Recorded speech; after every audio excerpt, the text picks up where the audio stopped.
Welcome to the Slop Farm. Enjoy the video. You start by confirming you have an administrator account and saving any open work. This prevents interruptions and permission errors.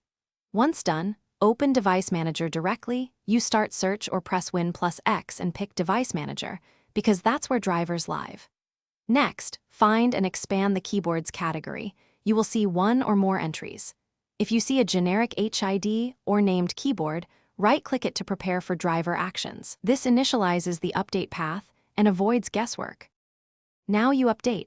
Right-click the keyboard entry and choose Update Driver, then select Search automatically if you want Windows to fetch the best match. If you downloaded a driver, choose Browse My Computer and point to the manufacturer folder or the INF file.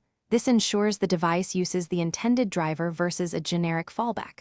Once the installer runs, follow prompts and allow any driver signing confirmations. After installation completes, reboot the machine to apply changes and test keys to verify success. Finish by verifying behavior. Test all keys and modifier combinations.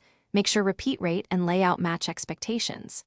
If something goes wrong, immediately open Device Manager, right-click the keyboard, and choose Properties Right Arrow Driver, Right Arrow Rollback Driver to restore the previous state.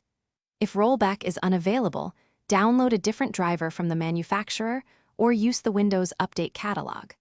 Also run the built-in keyboard troubleshooter and try a different USB port or cable to rule out hardware issues before repeating the update process. Thanks for watching. Consider subscribing if we helped you today.